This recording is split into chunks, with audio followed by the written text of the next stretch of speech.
Good evening. Keeps up the cash. Gary B, the casual comic guy here. And guys, I am joined with my co-host tonight, Digger Jim. How you doing tonight, Jim? Good. Texting my brother, trying to get him to leave me alone. Right.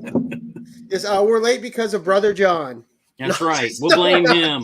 we're just naming random people. Our guest of honor tonight, our first three-peat guest, a friend of the channel, an all-around great guy, who also has been kicking cancer's ass, but he has a new book coming out too, and an old book coming out in a new form. And we're going to talk about that re release and what it means and the whole journey behind it. Of course, I'm talking about the one, the only, Jason Douglas. Jason, how you doing tonight, sir? Gentlemen, my friends, it is very nice to be here with you tonight. And I must say, you are looking great, man. I've been following your journey, and you look like you just hulked up and kicked its butt. Well, yeah, I've been on a bit of a roller coaster the last chunk of months. If you're not following me on Instagram or didn't, keep touch with that. So life ups and downs, right? Okay. Comic journey ups and downs. In fact, last summer or this past summer 2022 was supposed to be let's get past some of the tragedy in life. My wife lost both of her parents and I lost my dad all within a 9-month span. There was knee surgery. I had to get a tooth pulled, comics, this going up and down. And, that summer was supposed to be the recovery summer. We're going to go on a couple of trips, was going to come back. And the Kickstarter for my new book was supposed to be this past August. And instead, what I decided, diagnosed with COVID. Now, not all. The year I turned 45 just happened to be the year that the recommended age for your first colonoscopy was at 45 instead of 50. And went in for a routine one, thinking it was going to be no big deal. Came back with a rather large and aggressive tumor, and have since gone through surgery and lots of treatments and recovery, and entered a clinical trial to make sure there wasn't any residual DNA floating around that we could take care of with experimental chemo. And I am very much on the mend. Got back to work, got back to teaching 8th graders 4 weeks before I was supposed to, because it was driving me nuts. There was somebody else in there trying to teach them and trying to make grammar interesting to them. And look, I can't do it, but I wanted to be the one to try. So got back and started walking and doing laps around the block. I was like walking 8 miles a day. Honestly, I'm in less shape right now than I was 3 weeks after surgery, because I'm no longer, 8th graders will suck the life out of you. And right now a new comic book will suck the life out of you. So I am fatter and more out of shape than I was several weeks after surgery, if I'm being truthful. And for those of you who don't know, when you get a book signed by Jason Douglas, he just takes a whole stack of them, passes them out to the class, and everyone gets to sign his name on a book, and then he ships them out. That is very much not true, but I would do it if you asked. That's right. No, I have my signed copy from you as a prize, but let's talk about that, because we're here to promote your re-release of Parallel. But it is the twice sold out Ringo nominated story comic Parallel. So refresh everyone about Parallel again, its meaning to you, and what is in this new edition. We'll check out the previews link when we get there, and we'll show them a little snapshot of the cover. But cool. let's get you on your bandwagon. Yeah, so people who have not been here for episode 1 or episode 2 of me being on the best show around here, Parallel is a one-shot graphic novel, a dark sci-fi twisted tale that kind of begs the question of you, the reader: what price would you pay for a second chance at all the dreams you thought you left behind forever? And we've got a main character, Landon, who is pushing into his late 20s, early 30s, having what the kids are calling his quarter life crisis, right? If you want to read into any, oh God, forgive me, parallels in my own life, it's a bit more of a midlife crisis. But, you hit that age where you've got all these dreams in your early 20s, and you blink your eyes for just a moment. You set aside those dreams, you defer them for a moment, because you always think there's forever, and you blink and 10 years have gone by and suddenly it might be too late. Something that a lot of us can relate to. The difference is with Landon, Yes, it maybe his existential dread manifests in depression or in anxiety, like a lot of us it does, but he also starts to hear voices and see visions of a parallel version of himself reaching out and offering him that second chance that he thought he didn't have anymore. Unfortunately for our protagonist, the price of said chance is definitely not in his best interest mentally and physically. And it gets pretty dark and pretty twisted as it goes through there. So dealing with a lot of like real grounded and relatable themes, right? That right. I think everybody goes through some version of in their life, but also wrapped up in a very nice, intense, and crescendo escalating dark sci-fi twisted tale, because at heart, I'm a comic book nerd. So, whatever demons I'm exercising in my own life or whatever relatability I want to get to on a very base level, I'm still going to make sure that we have a good time when we read my book and get to nerd out at the same time. Right. So, yeah, that was my very first comic. That was my very first script. And a very great intro to that comic. Yeah. And the art it's one of those circumstances where the art and the story complement each other. Blended well, yeah. I was going to say that too. Yeah, I'm ready for it to go to Netflix. Let's do a Netflix right now. So from your lips to some producer's ears, right? Like Gary, you and I have talked about this before. That like my blissful ignorance going into my first script and going into like all the processes and the irrational confidence that I had to even go forward and hit the benchmarks that it takes to get it made along the way. Like my blissful ignorance of not knowing how comics are produced and getting very lucky with all the hard work behind it of getting it produced in a very atypical way, which was not crowdfunding. It was like a company saying, yeah, let's make this. That was scary and it was unknown, but like, God, it's just going to keep going. Like we were talking about, I've got my first Kickstarter coming up in May. I have no idea how that's done. I am terrified. So it got made. It went out there, flopped on arrival, went and did 75 interviews because I didn't know that's not what you were supposed to do during the pandemic over 18 months. Came on this show twice, and little by little it sold out and got nominated for 2 Ringos. And now we're at this point where, with its atypical and strange success, it merited a special edition. And that's what, we're here. It's in previews this month. And the special edition I'm really excited about because if there's one thing that I like as much as a real solid read, it is, of course, some really, really solid back matter. Thank you, Ed Brubaker, for inspiring me for what kind of back matter to put in a comic book. And Parallel Special Edition has your original story, still has that great forward by Casey Pierce, but it's got 50 bonus pages. We're talking about, I wrote an afterword that kind of, in a much more eloquent way than I'm doing right now, kind of walks you through the story and how weird it was and how it got to its sellout and how SourcePoint had to like buy back copies from shops to meet the online demand from, going on your show and people going, oh, I want to pick up that book. It's got the cover gallery with all those wicked variants and stuff like that came out in that first run. It's got annotated script pages from me, concept art, rough pencils, and then my favorite bit of bonus material. So in all those interviews, right, one of the most common questions was, well, is there more story? You get to the end of Parallel, and while I hope you're motivated to go back and read it again, you've got that ambiguity at the end, right? You got that last page panel where you're like, could it have gone this way? Is it a little darker? Is it a little more hopeful? And everybody was like, oh, is there more story? And my answer for 18 months was like, absolutely not. Like, there's no more to tell, right?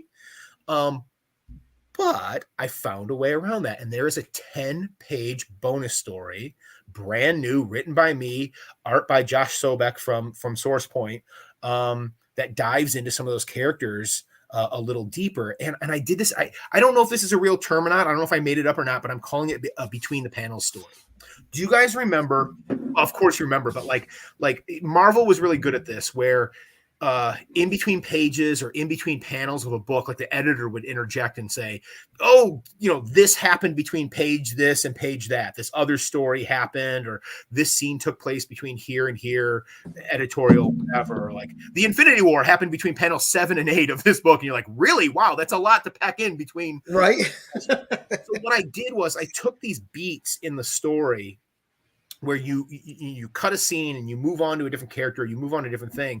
And I let, we go back into some of those characters, those love characters from the original stories, their lives, and you see some of the stuff that happened off panel in the original story, and it expands on things and answers some questions and gives you a little more depth into some of those characters.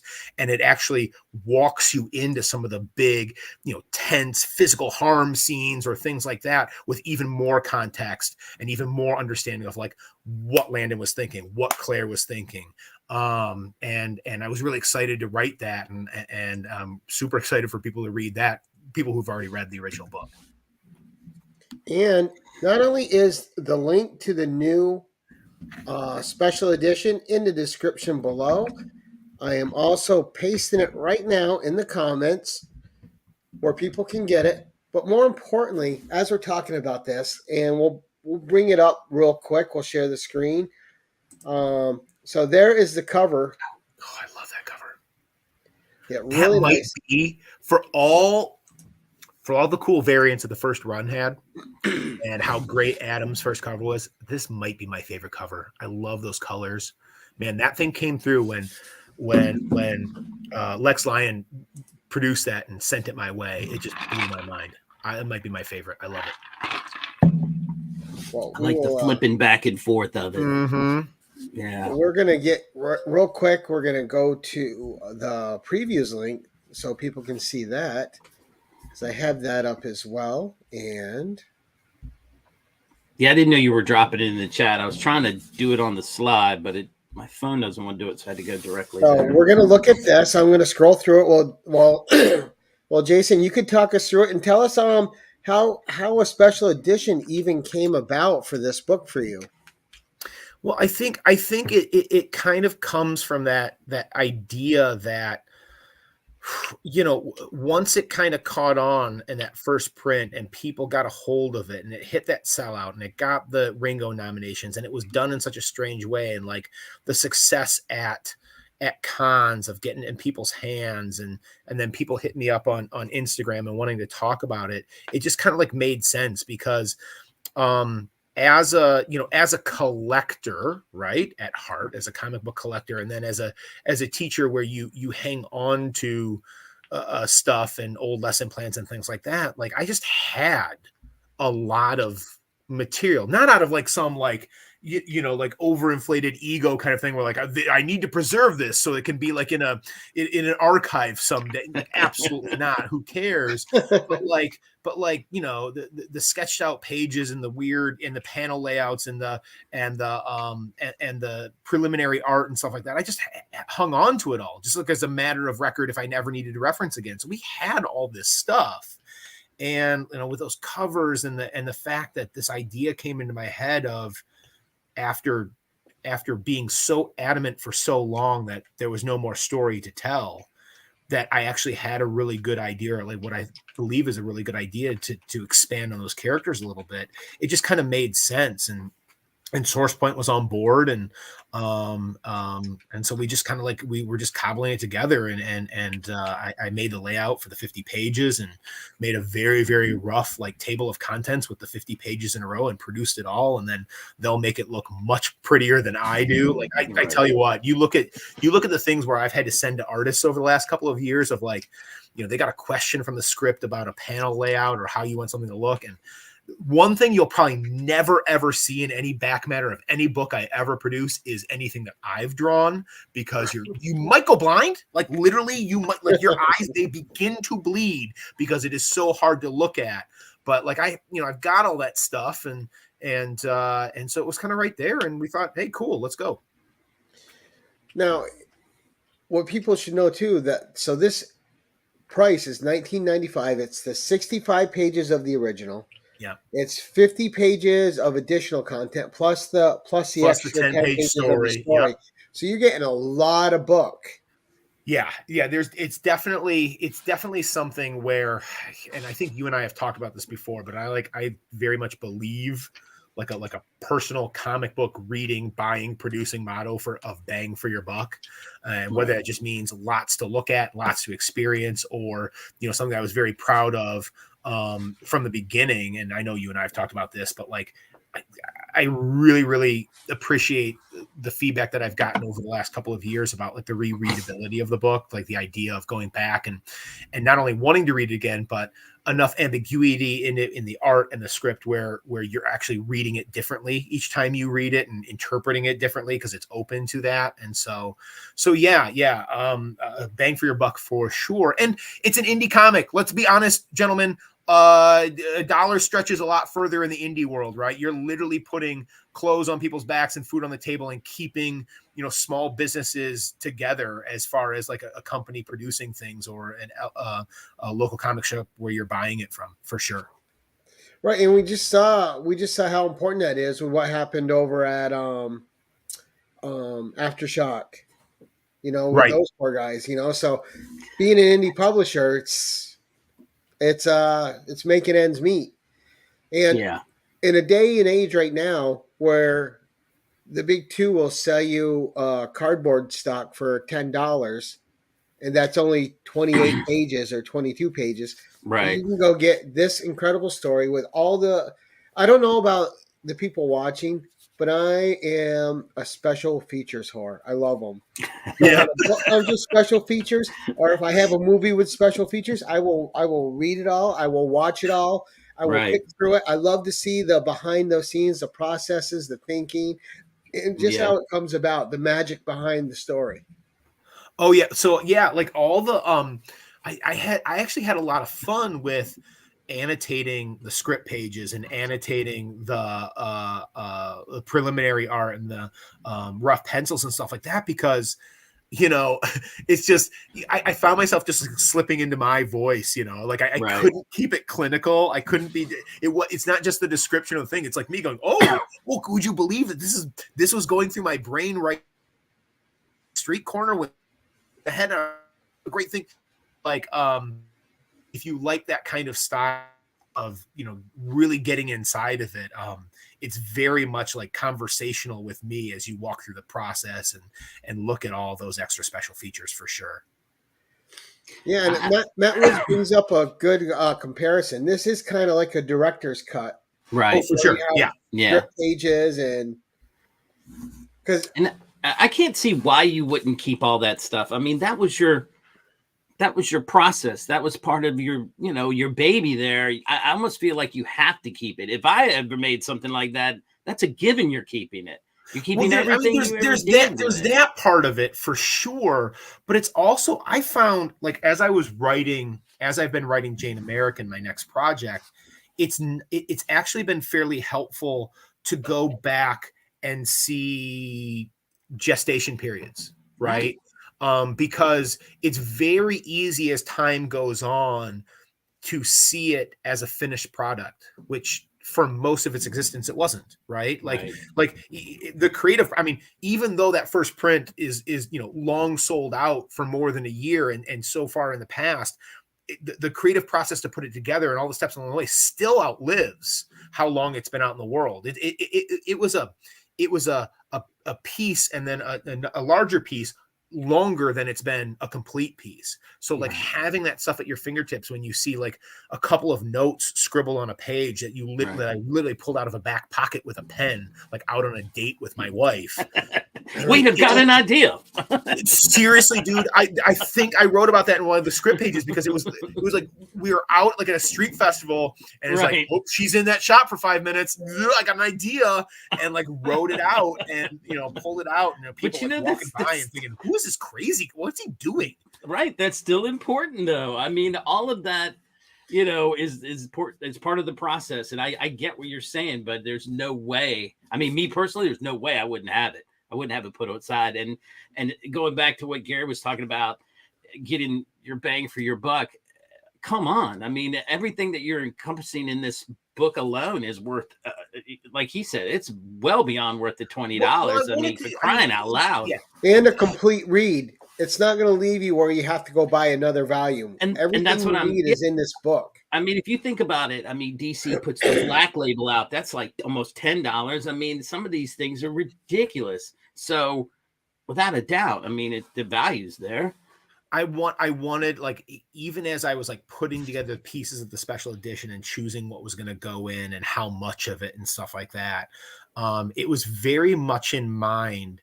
Like, as much as nobody who's heard about Parallel will enjoy it, you know, from first page to last, this version of it, I was very much keeping in mind the people who had already been on board and had already bought it and read it and said, I wanted it. You know, obviously I want a bunch more people to get into more people's hands who haven't seen it before, but I wanted something that was worth it for the fans and the readers already to go get it again, not for the dollar thing, but to literally where they're not even thinking about that, because it is totally worth the value. So for sure, that was on my mind. Well, I'm like Gary. I mean, remember back in the day when they drop a movie and then they go, hey, here's an extended cut with an extra, you know, half an hour of stuff we didn't even put in. I'm going and buying that DVD right away. I mean, I've got several of them downstairs now. And I'm like, you know, my wife would go, why'd you buy that? It's the same movie. No, I've got 30 more minutes in there. I mean, and I need to know what happened. Oh, I would. Yeah, absolutely. I just watched Troy the other night, the director's cut with, which, you know, I mean, that first thing, that first run of it was fairly incomprehensible. This one is better. It's still not great, but it's still better. So I show me everything, right? Right. And let me see it. And you don't even have to worry about, you know, the deleted scene. Like, is that canon? Did it happen? Did it not? Whereas, like, you read the bonus story in this, the brand new story exclusive to this version, and it's canon. It happened in between those panels. It's exactly what Claire and the detective did, and you know how they came together and stuff like that. So I'm giving away too much, but yeah. So it's real. Go enjoy it. Absolutely. And also, let's also touch on the fact too that I wanted to ask you about the other people that were involved, because yes, it's your book, but did you guys have to seek out permissions from the artists and anyone else to make a special edition that contains their material? Is that like a whole different process going into that? No, I mean it can be. I mean, it really depends on the situation. It like depends on contractually, you know, who owns what and who did what work, if it's work for hire or if it's, you know, profit sharing kind of thing. So SourcePoint and I own the book and all the characters, and like the Adam's original art is owned by us too. And the lettering and things like that. And then Josh Sobek did the art on the new piece, same kind of deal. So it's still in the same ownership structure. So like all that stuff was just stuff that SourcePoint and I had access to. So it was more a matter of compiling it and pulling it together and formatting it in a way that is interesting and obviously worth your dollar, as opposed to actually having to seek out permission and jump through any other legal loopholes. Right. Nice. And with this special edition, and the people that have read the first edition that you put out, you know, for me, I'm going to put them side by side, right? Because when I'm looking at the things, I'm going to have that extra bonus where I can look at your panel plus look at my original copy and not have to flip back through that one. But what was the total page count on this 20-piece masterpiece here with, this $20 masterpiece with all this material that you're having? So this one, I think it's like pushing 130 or something like that, I believe. Wow. Yeah. Wow. And there's Nick's Kix and Comix, who has your signed copy slabbed. Oh, whoa. Are you kidding me? Yeah. He said at the CBCS, he's got a slab. Oh, that's right. Oh, very cool. Very cool. I think wasn't that the first one? Yeah. Probably. So like there's been a handful since. And he heard about it on this show. This is like literally, I'm not a slab guy. This is one of only 2 slabs in the house. I think. Have I ever shown you guys this before? No. This is a gift from the shop that did this exclusive, and that's the Donnie Darko variant cover. the foil one. But yeah, there's been a few, and I had some CGC witnesses at a couple of shows and stuff like that, and I was always very excited. But I believe this is the first one that got done. And then I remember that it took a while. And do you know that part of the reason why it took so long to get back to you is not just the delays on slabs, which is ungodly, is my understanding, but because I had to go through the process of getting on their database and sending in.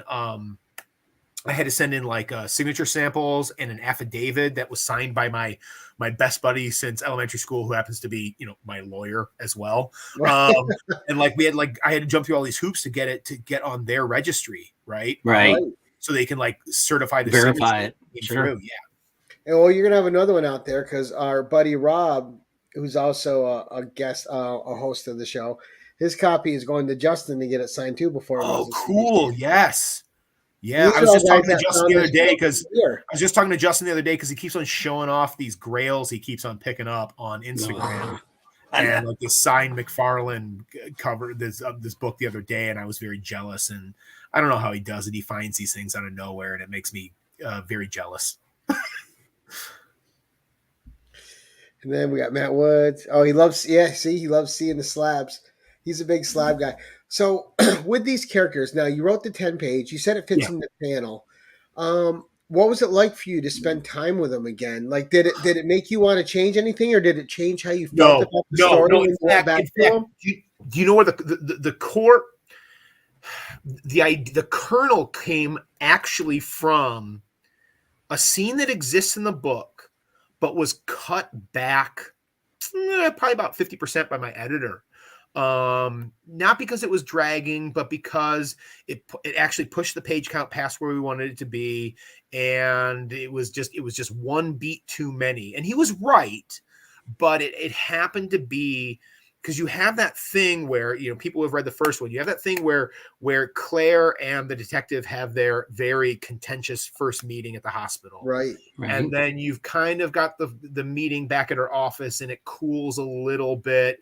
And then like by the end, like it's kind of implied that they've made this connection, but you never see it happen. And there was just a little bit less subtlety in the original scene in her office. And I was like, I got why we had to cut it. I agreed eventually with why we had to cut it, but it always kind of bothered me because I had a couple of lines in there and a couple of beats that I thought were kind of clever, and I really liked it, and it softened her. I don't know if you remember, we had this conversation before about her being much more sympathetic in the second half of the book than the first half of the book, right? And it softened you to Claire like a couple of pages earlier, and I always felt bad about losing that. And so there's these. It's basically in these 2-page increments. And it's like 2 pages of Claire, 2 pages of Landon, 2 pages, and it goes kind of back and forth. And that was the scene that kind of kicked it off, was like, you know what? I want to know not only what happens in that scene further, but I want to know how they kind of come together and make it something where you go, oh, that makes so much more sense now. Not that it didn't before, but it was kind of left to, maybe this happened, maybe then, you had to kind of imagine it. And I kind of wanted to tell those bits. And I really, to answer your original question, I really, really enjoyed spending time with them again.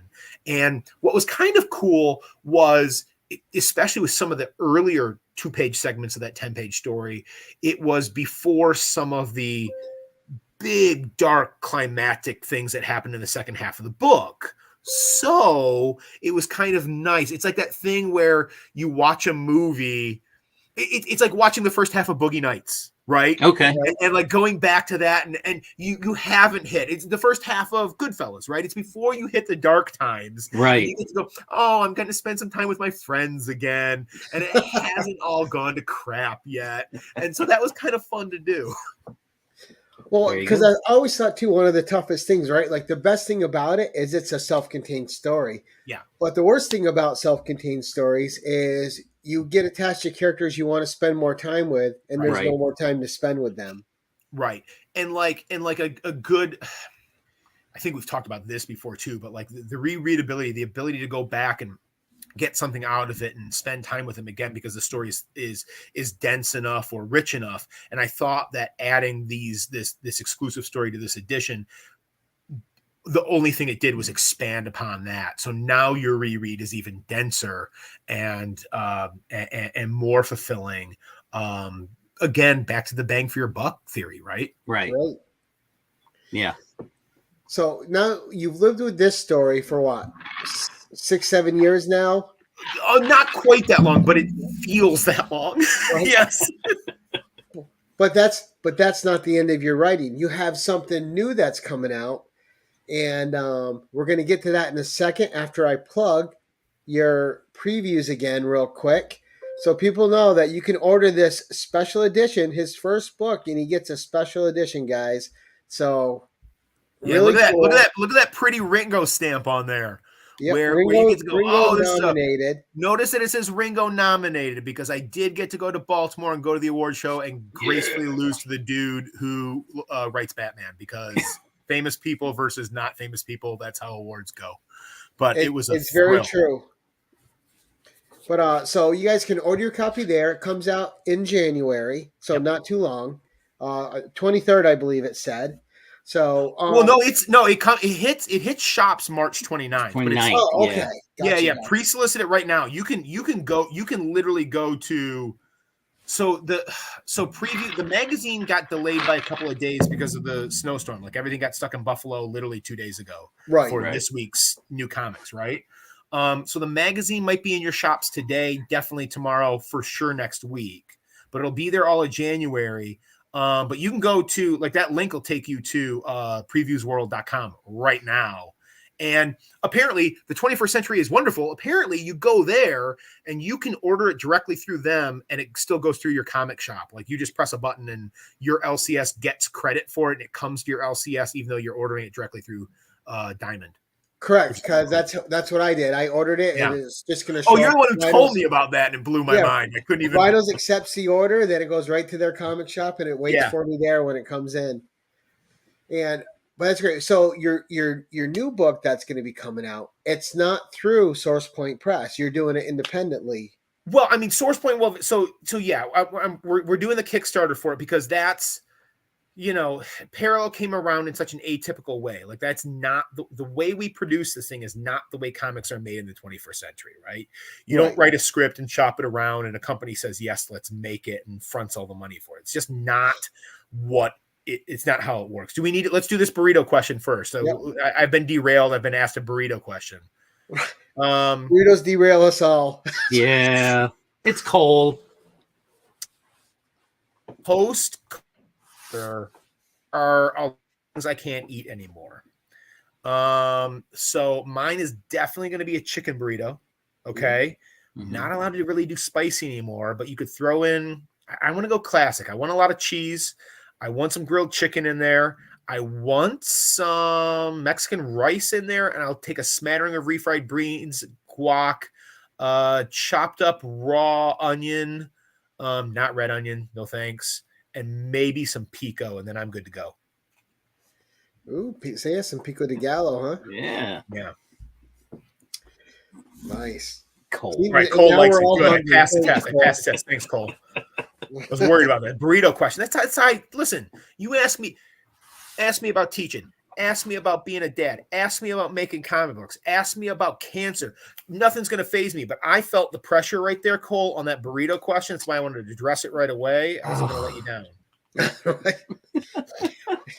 And when will that perfect burrito make its way into a story by Jason W? Listen, the Jane American thing. So what we're doing in May is it's a 32-page one-shot. And it's an introduction to the character and the story, and it leaves on one heck of a cliffhanger that's going to make you want to read the rest. The rest is all sketched out. I've got all the story beats, and I've started working on it, but it's not all written. If you can figure out a way to get me a California-style, like San Francisco burrito into a 1946 small-town Michigan story, I will work it in. I don't know if it's going to be – I don't know if it's a cultural thing in like Southwest Michigan in 1946. I don't think so. Research. Burritos haven't come up yet, but if they do, right. One of the characters will be eating a burrito by the end of that. What I believe is going to be a 120-page OGN. So now let's talk about this. It's Jane America, right? Jane American, yeah. Jane American. So this is a story that I mean, not that Parallel isn't a personal story to me, because it absolutely is, but this one is so near and dear to my heart because it is it's a post World War II 1946 small town Michigan story. Very much, it's a very different story than Parallel, but structurally and it's similar in that it is a comic book story wrapped in a classic, we're all comic book nerds premise, right? We do have some superhero kind of tendrils going throughout, though it's not really known in the world at that time, but it's really that wrapping paper around the core themes of identity and gender and self-worth and being who you are, because our protagonist, a 15-year-old Jane post World War II, in a world where her role in society is not exactly what she wants it to be and has to hide who she is because of what she can do. And it's a story that's near and dear to my heart because it's very much inspired by my late grandmother and some of the things that she struggled with in those exact same years. And then dedicated to really all the young people, especially the female and non-binary kids who have come through my classroom the last 2 decades, who even in the 21st century are still struggling with the roles that society puts on them and truly embracing who they are in life. And you extrapolate that pressure in 2022 to 1946, and it's exponentially even harder for people who are trying to be who they are, and society's telling them something different. It's also very near and dear to my heart because there's a lot of actual real, I'm a history nerd, and there's a lot of real history in it and a lot of real family history too. Most of the story takes place in this a factory in Plymouth that was a real factory that had a war contract in the 1940s, producing these things called Marsden mats. It used to be a wire factory. And Marsden mats, even if you don't know the name, you know what they are. They're the temporary runways, the strips of metal with the holes punched in them that you would send to Europe or send to the Pacific to make temporary runways on any island or any beach that you could find, so you didn't have to actually capture an airway or build one. And this shop in Plymouth, and my great-grandfather actually worked in there during World War II. Wow. And my grandfather and I, just pre-pandemic, when the idea was just gestating, got a tour of the actual factory. My grandfather, who's going to be 99 in a month, got a tour of that factory literally the week before they tore it down and segmented it into like office building stuff. So I got to see like all the original machinery, where like the pulleys and the conveyor belts where those mats went down, and the train depot where it picked up on the back. And I got pictures and footage of it all. And so it's going to be a very, precisely sourced kind of book with those historical elements in it, as Jane post World War II goes off to work in that factory where her mother during the story worked as a Rosie, but now that the boys are back, they don't need those jobs anymore, and Jane goes to look for a job there, and all kinds of intense things happen, and I'm really, really excited to tell this. So in May, we've got the Kickstarter going, my very first one. As I said to you guys earlier, terrified because I have no idea, how that works and how to make that successful. So any support that I can get would be wonderful.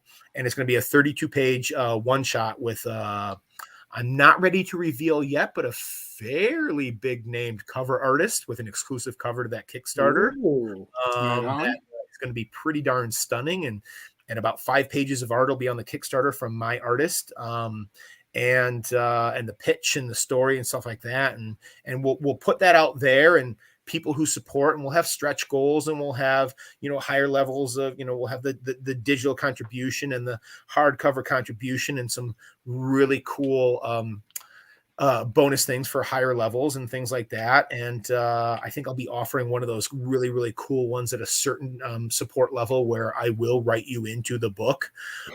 Dinner with Jason Douglas. So if you're into that, I've got a lot of kind of characters who are not very nice to our characters that I would love to put your name and face on. There you go. Put Gary on there for sure. Yeah, I'm just going to put the money. I'm going to put the money in there. I would love to be in a comic. But we can, so you can we're win a going to do that, burrito and then with once that Jason goes Douglas. out there, once Yes.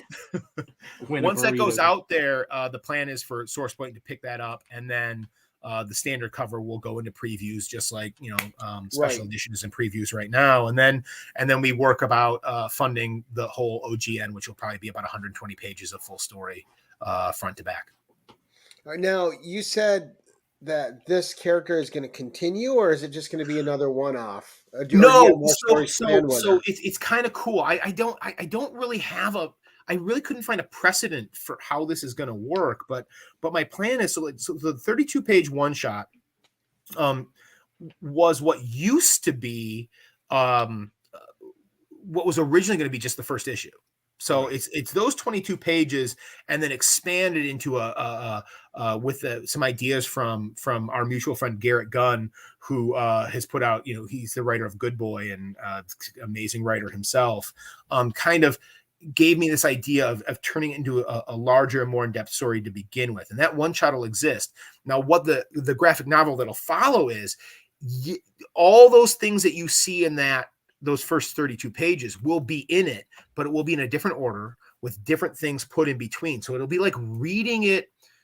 It'll be, again, I don't really have precedent to explain this, but it'll be like when you read the first 40 pages of the graphic novel, it'll remind you of the one shot, but it'll be like deja vu. You'll be like, oh, this is different, and this is a different take, and oh, now I understand this differently. And then the story will continue from there and go to its conclusion at about page 120.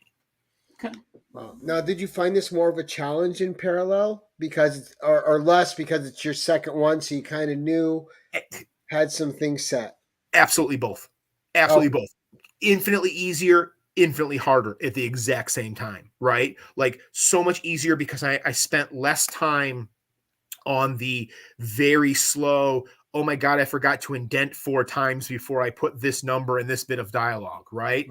A bit more instinctive on let's show a little bit more, tell a little bit less, a bit more instinctive on where the page turn needs to come, or let's blow this panel out a little bit bigger to slow down the pacing right here. Things that I was learning on the fly before, I knew how to do a little bit more here, but also when you know how to do something, then sometimes you're even more hesitant to do the next thing, because when you've got that blissful ignorance that you write your first script with, there are less things you're second guessing because you don't know how it'll turn out. Right. So literally harder and easier at the exact same time. Yeah, right. Because now different challenges. Yeah. Right. Yeah. Oh, you know what? The research process has been different too, because like on the first book, and I think we talked about this. I think we talked about this in a previous interview. Was like, because it's contemporary. Like when I needed the realistic and real medical lingo in situations, I called my cousin who's a doctor in Boston. Right. When I needed to know exactly what a cop would ask or say when walking in there with Landon's situation in parallel about stepping in front of that moving bus, I called, my detective friend, you know what I mean? Right. And that was one kind of research that I did there. Whereas this is literally going to the downtown Plymouth, Michigan, and getting into their Hall of Records and making sure I knew the dates on when Wallwire got their war contract, and getting photo references myself and going out there and digging it up and then like looking at genealogy tables in my family to know when people were here or there or whatever, or this person's name to attach it to this character and things like that. So a different research process as well. Yeah, but that's awesome. I love that. Yeah. For me personally, that's my jam. I mean, especially the genealogy part, but I'm trying to think how I want to word this. I mean, it's not like you can go back to 1946 and go, wow, this is how it was all set up. But at least you got the photos of the plant, and you can kind of infer from that how it would have been put together. Right. So that's good. When are you planning to announce the Kickstarter? Well, we're going to do it in May. I mean, the plan is for May. I mean, it was like I said before, it was supposed to be this past August, and then Cancer decided to put a twist on that. So this was actually supposed to happen, and then Parallel Special Edition after that. So now it's just a reversed order. So like an official announcement, I would assume, again, blissful ignorance, I don't know. I would assume April is when I'll start to like really start to push and talk about it. But, you know, you've got that window, you know, they got about that month window. So I'll go off on that whirlwind show tour again and try to get people interested in it in May. And then I'm thinking about just as like a strategy thing, this is very inside baseball, but the one thing, you know, as scared as I am about not knowing how to do that successfully yet, the one thing I've proven to myself that I can do through this last book is to go to cons and talk to people. And like, you know, Motor City Comic Con is in May. So I'm thinking about, even though I'll be, you know, at the booth selling hard copies of special edition, I'm going to be talking to people about the Kickstarter as well at the exact same time and probably pitching them on that as well. Nice. Well, you definitely need to make sure that you get it out here, because if it's one thing I've noticed is in this community, you can, I mean, Ignacio does books all the time and has done Kickstarters and been a part of them. And, you know, people end up spreading the word. And the next thing you know, they're way past their goal of what they wanted to do. It's been, I mean, it's amazing, right? I mean, it's literally without, it was never my intent because I didn't know how it was going to work. But like the thing that made Parallel a success in that first run and over those 18 months after it kind of flopped because of the pandemic and that first run in previews was going on shows and just talking to people, because it's the comic book community on Instagram and on YouTube and in this kind of environment is so supportive. And it wasn't something that I was like fully aware of, if at all. And it kind of caught me off guard. Like there was nothing more mind blowing than when you would go to like one show and you'd be on another show and somebody from that show had heard about it from the other show, because it's that web and we're all talking to each other. And it was just like so cool. And the whole 6 degrees of Kevin Bacon. Right.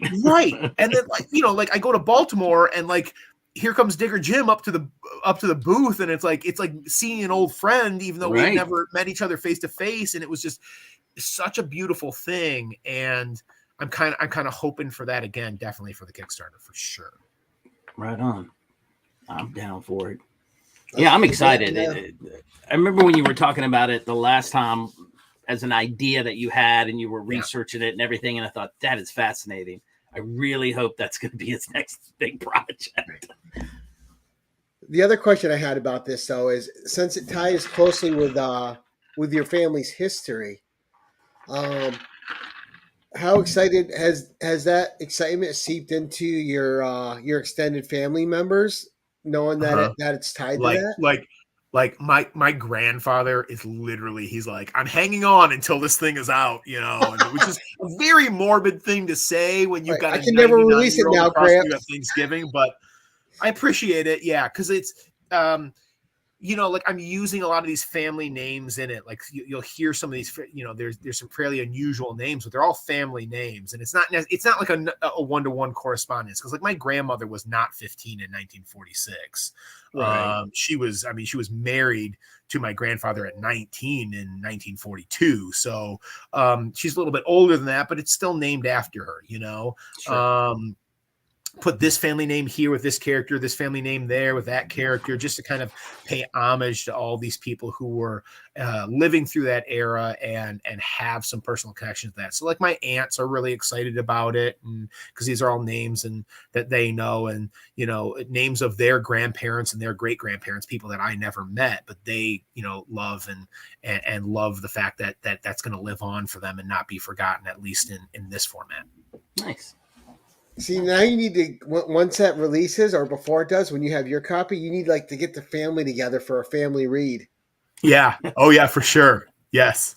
I mean, how amazing would that be, right? With all this little bits of history of your family in this book that you wrote. Yeah. Yeah. So I'm like I said, I mean, Parallel is a very personal story and it means a lot to me, and it's my first book, and it will always be the dream that has come true. Yeah. This is personal. It's just personal in a different way, right? The tendrils are in my heart.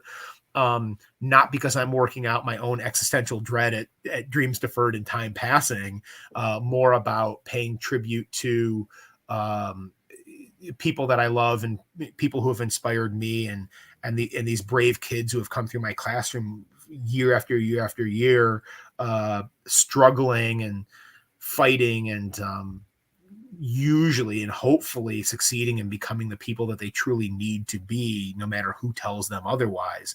So it's very personal to me in that way, because I mean that's my day job, that's my life for the last decades, is trying to get these kids where they need to be, no matter who tells them otherwise. And now I'm going to write thematically a story about them. That is awesome. Now, with this coming out, thinking towards the future, do you have any plans to try to do anything that's scheduled, like an ongoing? Do you have, or so Jane American, I mean, this is going to be a long process. So you've got the 32 one shot, the Kickstarter in May, and then hopefully it becomes a normal one shot issue in previews and in comic shops, and then finding a way to fund the 100-page graphic novel, the original graphic novel, and that will go out into the world at some point as well, and I'll tour that around. Jane American, unlike Parallel, does have potential for more. I could very much see some of the characters that make it to the end of that book having another story in the 1950s and doing some different things. There's definitely potential for more there, different than what I've got going on right now, for sure. Yes. Nice. Yeah. I was just curious because it seems like you're gonna stick with writing, that you found something that you love, just like you love teaching and you love inspiring the kids and helping them find their own voice.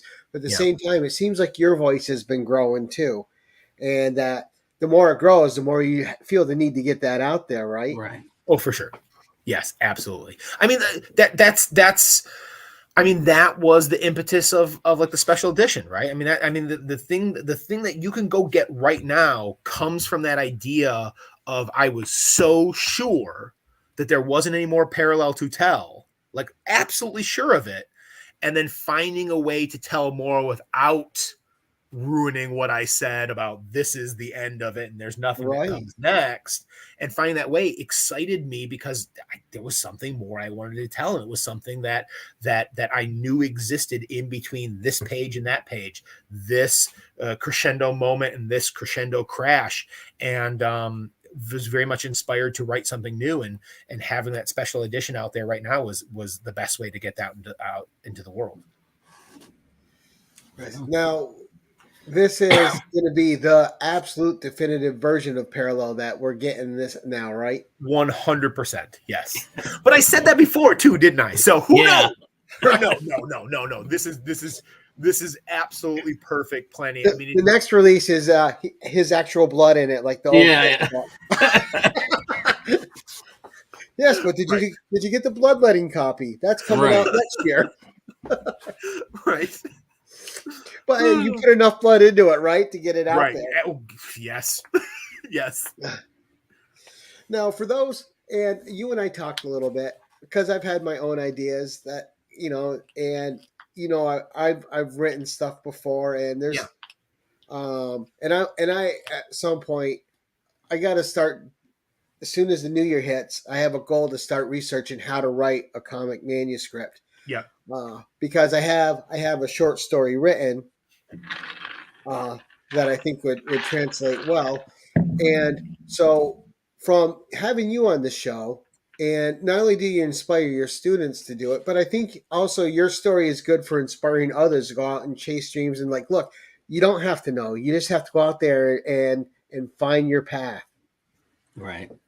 100%. I'm going to pass on my advice that I will give anybody who asks about following a dream, in general about doing something creative more specifically. And if you want to get hyper specific, writing a comic. And it was advice in so many words that Neil Gaiman gave to me years and years ago. It just took me 15 years for me to take him up on his advice and apply it to write my own comic book. And that's very simply this. Just do it.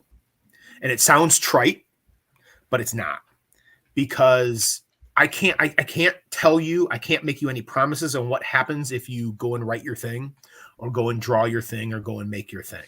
I can't tell you if it'll be good or if it'll be a disaster. I can't tell you if it'll be in the world or it'll be just something that you do cathartically. But what I can promise you is that if you don't do it, absolutely nothing will happen. Right. It'll always stay in the back of your mind bothering you, right? Yeah. It's always better to do it. And then you deal with the next boulder in the road, right? And it might stop you. You might get over it. You might go through it. You might go around it. And then you're on to the next boulder. But if you don't take that first step, if on January 1st, you don't find your template and start with the first key, nothing's ever going to happen. That I absolutely promise you. I will make, just for you, Gary, I will make a recommendation. So like if you go online and you just search up like comic templates, because this is literally what I did on day one when I sat down to write the first page of Parallel however many years ago. Find one that you like. There's a ton of them out there, right? Right. And the one I used was by the great Fred Van Lente, who I got to Digger Jim. I got to meet at Baltimore as well and say hello to him and thank him for, inadvertently, putting his template out there.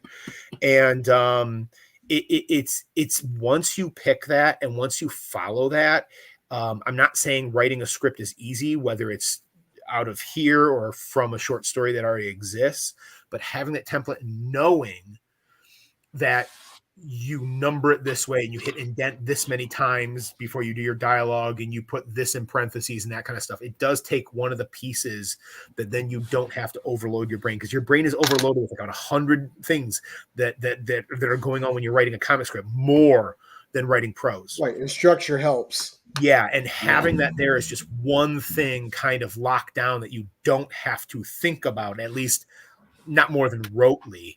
And then it allows you to worry about narrative and dialogue and pacing and panel size. And do you want the reveal to be on the opposite page or the next page and stuff like that? Because there's plenty to think about. Having that one thing out of the way is, I found to be very helpful.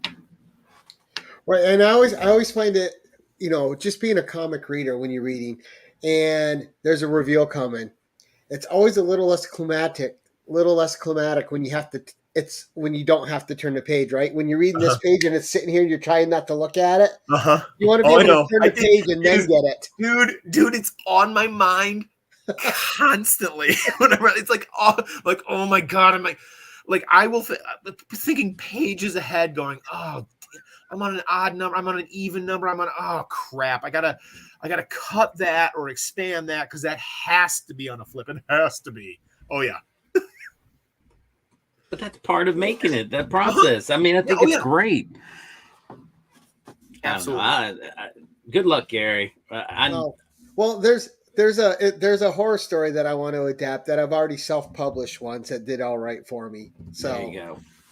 I want to adapt it into a different medium and see if anything happens with it. Yeah.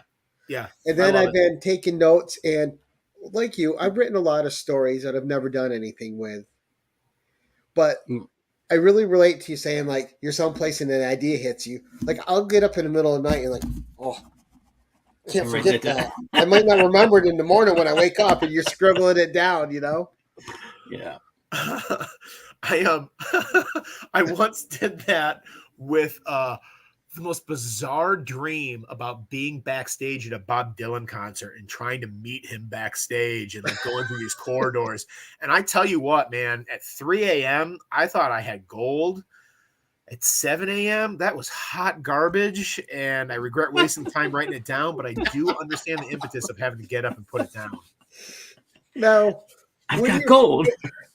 When you're writing these books, how much are they living with you? Like, are they affecting your dreams every night when you're in the process? Are they And how are they affecting your day to day when you're trying to do your other things like teach or spend time with the wife or kids? And yeah, so that's been one of the big struggles, is because I'm not great at a little bit here, a little bit there. Like I need a chunk of time to dedicate to it. So like the teacher advantage is summer is when I like to do that. Or like I wrote the first half of Parallel over a summer.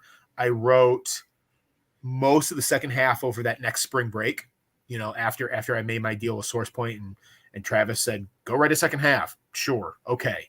That kind of thing. I need that chunk of time. And once I'm in it though, other things suffer. Other things lessen for sure. So I try to keep it away from the classroom because that's my job. Too bad for my family sometimes. Sorry. Sorry, kids. No whatever. dinner tonight. Like, Daddy's got a break.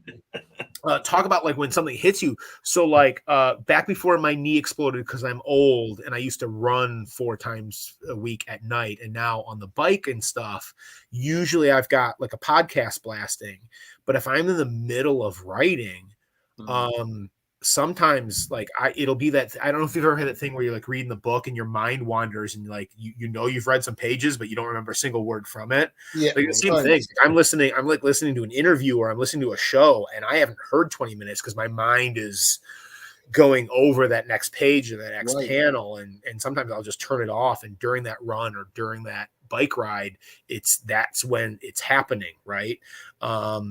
Unless I'm like sitting downstairs and I'm at the computer and whatever, that's kind of, I'm churning it over and over again and trying things out and looking for it. And that's, can be dangerous on the bike because if it really hits you, it's very hard to take a piece of paper out of your, and then do the thing when you're going like 15 miles an hour. Right. I really don't recommend it. Not a safe thing to do. So yeah, usually I need to go back and hit the basement. And I was curious about your process a little bit, and I wanted to get to that. I don't know if should I grab this right here? I think I've got this stuff right here. I put old, beat down, yellowed, you'd never put your comic backing boards. Okay. And I recycle them by using them as almost like, I'll do like panel layouts on them and little sketches in them and stuff like that, and transfer other notes that I've put down like right in there and do I just did that with a bunch of old comic book backing boards for my artist on Jane American, because and Jim, maybe you'll appreciate this. Like I've done like the research down to finding every image. Like I know what their 1946 kitchen looks like. Right. Nice. Right. I know where the icebox is. I know exactly where the old cast iron stove is. I know exactly what they look like. So I found all those images and those are in a Google Drive. But then I mapped out the kitchen and like put the things in the locations. And I did that all on old comic book backing boards. So I've got like this nice kind of thick stack of like panel layouts and the way their house looks and stuff like that, where that's definitely part of my process. I like to, I don't know, as much as it's very much a digital typing thing, I will sketch stuff out, paper and pencil. Won't write notes. Yeah, absolutely. It's faster for me because and Gary, you're going to find this when you find your template. It's slow. It's really slow because there's so much like indenting and colons and moving things here and having to number it a certain way and put it. It's a very slow process. So like if I've got to run a dialogue that's just like cooking in my brain, it's probably on a piece of paper, not even typed. And I'm just like, oh, it says this beat. And then I'll put it maybe in rough notes on a Google Doc and then start moving it into the script. Now, and I remember when I used to write a lot, and it's something I've always wanted to get back into. But I would write everything freehand, and then because that's just how it flowed better out of me with your ideas. But then when you're typing it, new ideas are hitting you that you want to insert all the time. Oh, for sure. So everything you already wrote is already changing constantly. Yeah. So I mean, so you have your basic story outline. So how much does something change from when you start to when you finish? Or do you stick pretty strictly to your guideline? A lot and a little. I mean, it's like I don't like the story beats that I'll write out. Most of those don't change so much as get expanded, right? Like I don't foresee. I'm not saying it's not a possibility. I don't foresee Jane American ending any different. Parallel, I knew, like I wrote that first half and I knew what happened in the second half. I knew how it was going to end, like that big ambiguous last panel ending that everybody loves, that splash page with the stuff on the sides. I mean, I always think of that when I think of that story too. Like I knew all that was always pops up in my head. Right. But it's all there, and yet it's just a skeleton, right? So it doesn't become one of those things where, I mean, will there be a story I write someday where it's like, nope, that is not how it ends or something like that? Sure. But so far, no. It's more like, okay, here's the beat. I know this has got to happen, but now I've got, you know, it's just a beat on a page, but now it's going to turn into like a 5-page scene. And so none of that dialogue exists and other things happen. And as you do that, because you've got the skeletal structure, I found it easier to do linking tissues and callbacks and putting something here that connects to something later, knowing that later thing in some form is going to come. Right. So that's like it allows me to amuse myself in the process, because you're like, oh, you're being very clever there, you know, and like I'm very proud of me right there, because I know we're gonna say this, so I'm gonna drop this little hint right here, and here's a little foreshadowing, and you know, here's Chekhov's gun right here because it's coming, and that allows that to kind of be a bit more fun for me. Nice. There you go. And there's lots of little foreshadowing in parallel too. So for sure, yeah. That's. I think there's two ways. I think if you get to the end of the story and you're inspired to go back and read it again, I think two things happen for most people on second reading. Number one, a lot of people pick up on clues that were there. Right? There's a lot of foreshadowing. There's a lot of really subtle hints in the script and even subtler hints in the art that kind of lead you, and there's no way you would know that first time through. So that's a rewarding experience on reread. But also, I think the other reason to reread Parallel is once you get to the ending that Gary sticks in your mind, that big splash panel at the end, that didn't he kind of thing at the end. A lot of people have given me feedback that when they go back and read it again, they see panels and pages differently the second time they read through. I was going to comment on that, because the thing that's different for me when I reread it, right, is I have when you're reading something for the first time, you're getting different emotions with the characters. Like, oh, that person's this, that person's that. When you finish it and they've gone through an arc, when you're rereading it again, you're viewing those characters as different people already. Yeah. And now you're reading them with more understanding of who they are, and it changes your perspective on how you view them as you're reading it.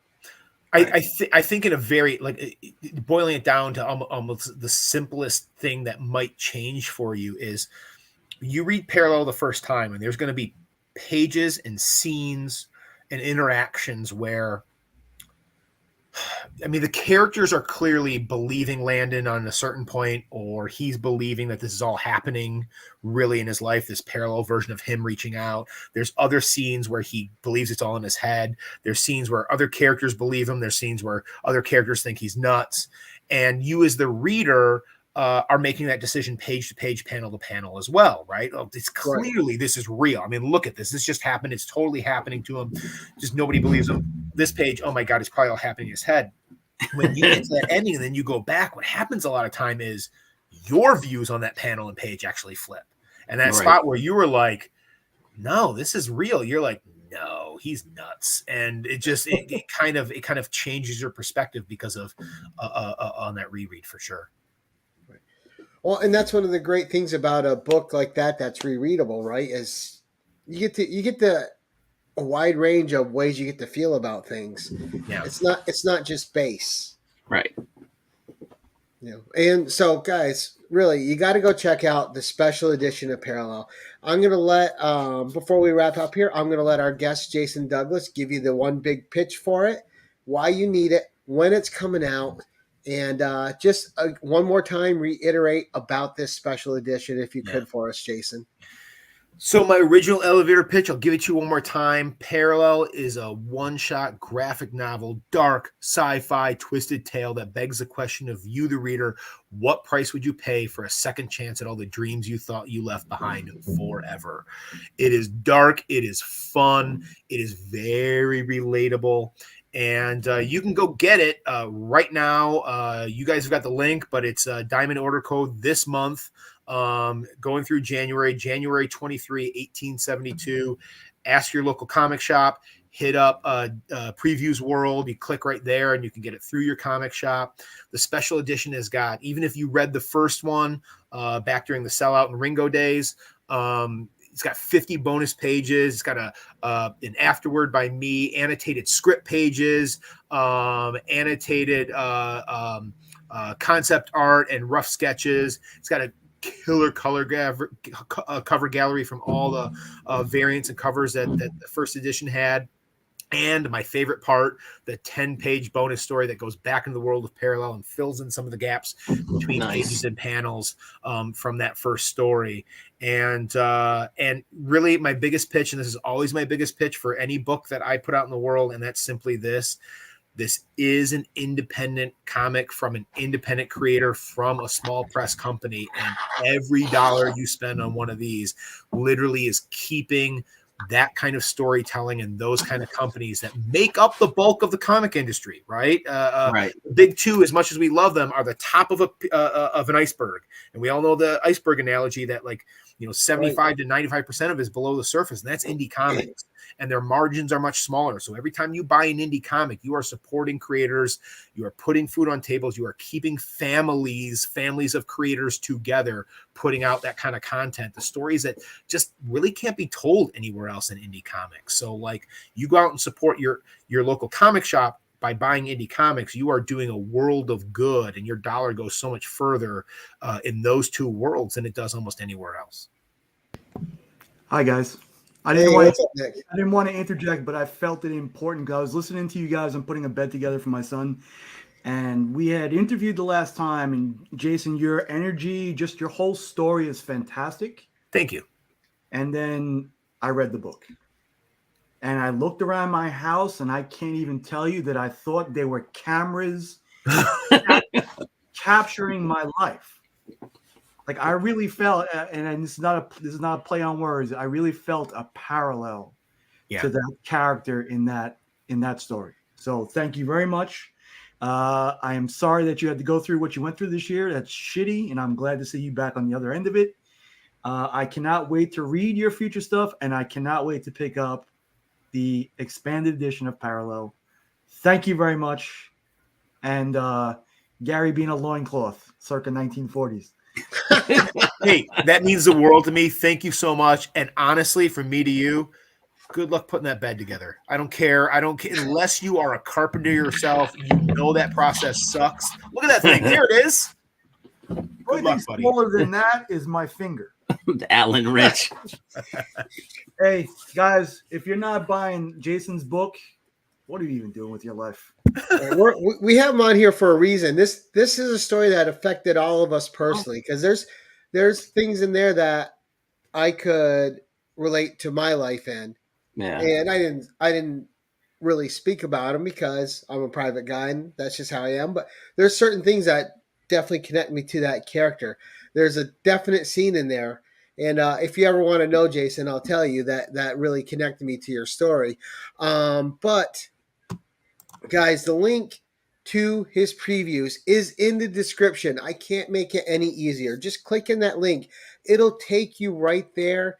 You can order it and not miss out. He sold out twice, guys, and that's for a reason. It's because the story is fantastic. It's filled with real characters in an extraordinary setting. It doesn't make the characters any less realistic and any less heart-filled than they are on the page. Yep. And you guys know how hard I am on comics when I review them, that this one is one you cannot miss. Right. You cannot miss. All right, I'm back to it. Love you guys. Happy New Year. Good luck. Happy New Year, sir. Bye. Yes, but I want to first, thank Digger Jim for co-hosting tonight. Pretty much whenever you're going to be on, Jason, Jim's going to be here with me. I would not have it any other way. Jim's my guy. And I want to thank you for coming on and just spending a good hour, 15 minutes talking. Every time you're on, it's like connecting with an old friend. And I mean that in the best way. You know, it's not that old friend like, oh, I got to spend time with them. It's like, oh, I'm talking to Jason hang out for an hour at least tonight. This is awesome. I can't wait. Hey, there's a reason why we did the hat trick. This works. This is good. We have a good time. I'm very excited. You got to go for the quad. I can't wait to. Absolutely. I know we're talking about reader in me. Whatever you put out, I'll read. Yeah, I know we're talking about parallel, but I'm very excited about Jade America now. You have to keep us in the loop on what we can do to help to expand that, to get that out there, because we definitely have to come back in, April, May, whenever you want. I've talked about how terrified I am of Kickstarter because the unknown is scary. Unknown is scary. But having people like you guys in the community and how much you guys mean to me and let me be part of this, it gives me the confidence to know that it's going to be okay. Right. It's awesome. But thank you so much for your time. And whenever you're ready to come back, even if it has to be on a different night, we'll make it work for you. Cool. Yeah. All right. We're in your corner all the way, man. 100%. Truly appreciate it.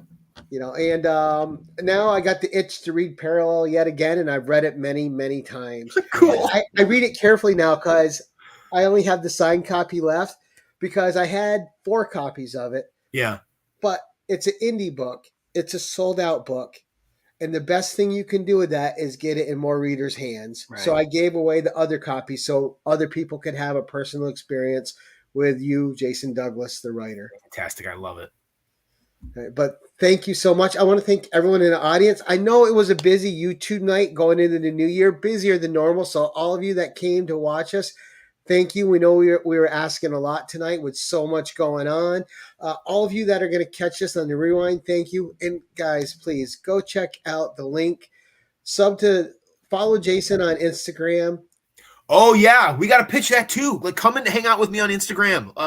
At J Douglas Writes. Come and see me. Check out my content there. But more importantly, hit me up. You got questions? You got comments, whatever. I will talk your ear off. There's I am not a famous Batman writer, right? I lost those Ringo Awards. I will never big time you. I will DM you, answer all your questions to the point where you're bored with me. Promise. Come over at J Douglas Writes and chat me up and we'll have a good conversation. And that link is in the description as well. Anything you need to follow Jason Douglas is in my description. And if he wants anything else added, he has but to tell me. But that's it for tonight, guys. I want to thank each and every one of you for coming out. Jason, I want to thank you for your time. As always, sir, it's always a great pleasure to have you. And I can't wait to sit down with you again. And I'm going to try to pitch a couple other things to you to get you on some other shows just for fun so people get to know you on a more personal level, which to connect you with them. But that's it for tonight, guys. And until next time, keep it casual. Attention all, use channel sponsor Rogue Trader at theroguetraderutah.com and my code Keep It Casual for 10% off your comic cleaning and pressing needs. Remember, when submitting your books to be graded, use a trusted professional.